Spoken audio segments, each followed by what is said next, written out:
And big news is coming in from the Congress camp for the 2024 battle. Top sources are now telling Times Now that the party is considering fielding Pawan Khera from Varanasi and Supriya Shrinade from Amethi for the upcoming Lok Sabha election. Sources are telling your channel.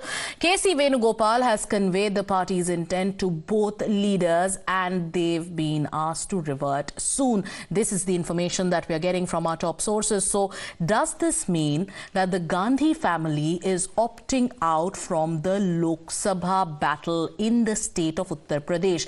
Does this mean that Rahul Gandhi will not fight from Amethi this time? And if that is happening, where does this leave Priyanka Gandhi Vadra, around whom there has been a lot of speculation, especially when it comes to the seat of Raebareli? Will she make her poll debut? And if she does, will it not be from a family bastion in the state of Uttar Pradesh? We have Vinod joining us.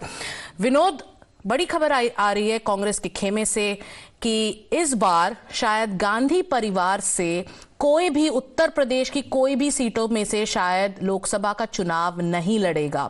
Sonia Gandhi ji Rajya Sabha का रास्ता ले चुकी है राजस्थान से। Rahul Gandhi, sources का ये कहना है कि राहुल गांधी शायद सिर्फ वायनाड की सीट से लड़े और इस बार अमेठी से ना लड़े। प्रियंका गांधी को लेके बहुत सारी चर्चा हो चुकी थी।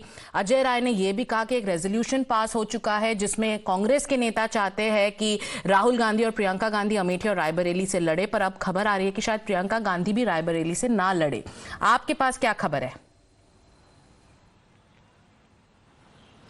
देखिए, बिल्कुल जो सोर्सेज हैं, टॉप सोर्सेज कांग्रेस में, वो इस बात का लगातार दावा कर रहे हैं कि अभी तक ये तय नहीं हो पाया है और कि अमेठी और रायबरेली से चुनाव कौन लड़ेगा, क्योंकि अमेठी राहुल गांधी की सीट है और ये कहा जा रहा था कि राहुल गांधी वहां से चुनाव लड़ेंगे। लेकिन जो हमारे पास जानकारी है सोर्सेज के हवाले से कि गांधी फैमिली से ना तो राहुल गांधी और ना ही प्रियंका गांधी अमेठी और रायबरेली दोनों सीटों पर ये लोग चुनाव में नहीं आ रहे हैं। इसके पीछे दो वजह बताई गई हैं। जिस तरह से राहुल गांधी की वायनाड की सीट डिक्लेयर हो गई है, लेकिन अमेठी को लेकर कोई भी तैयारी नहीं है। कोई भी जो उनके कोर ग्रुप के लोग हैं वो अमेठी में काम नहीं कर रहे हैं। ऐसे ही रायबरेली को लेकर चर्चा थी कि प्रियंका गांधी रायबरेली से चुनाव कंटेस्ट कर सकती हैं, लेकिन उनकी अपनी टीम के लोग रायबरेली में नहीं है, अभी तक नहीं पहुंचे हैं। उनकी टीम के लोगों से हमारी बात हुई है, जो टॉप मोस्ट उनकी टीम के लोग हैं, उनका कहना है कि उनको होल्ड कर दिया गया था। उनको कहा गया था कि अभी आप रुके रहिए, यानी कि चुनाव की तैयारी नहीं करनी है। जब भी कोई बड़ा नेता किसी वीआईपी कॉन्स्टिट्यूएंसी से जब इलेक्शन लड़ने जाता है तो उसके अपनी कोर टीम के लोग वहां पहले जाते हैं, वो वहां पे बकायदा फीडबैक लेते हैं, वहां पे मैनेजमेंट देखते हैं। लेकिन हमने रायबरेली और अमेठी दोनों जगहों पर ऐसी बातें नहीं देखी। ना तो राहुल की टीम से कोई अमेठी में है और ना ही प्रियंका की टीम का कोई रायबरेली में कोई कोई भी है।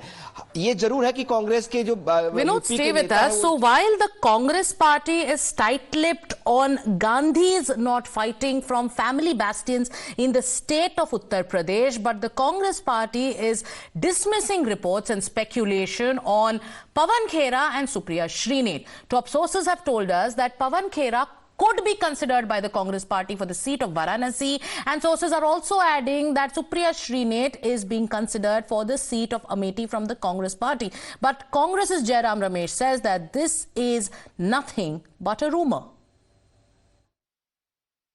अफवाहें और फेक न्यूज पर टिप्पणी नहीं करूंगा।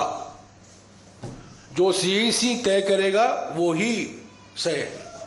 जो आप लोग चलाएंगे, अकॉर्डिंग टू सोर्सेस बोलेंगे, मैं इसमें कोई विश्वास नहीं रखता हूं।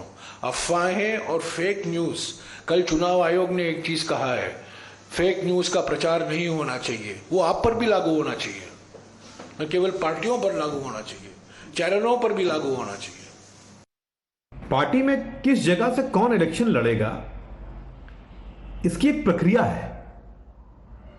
सीसीज बनी हुई हैं, वो ये तय करेंगी, वो आपस में बात करेंगी, शीर्ष नेतृत्व से राय मशविरा करेंगी और फिर यह तय होगा कि किस जगह से कौन लड़ेगा।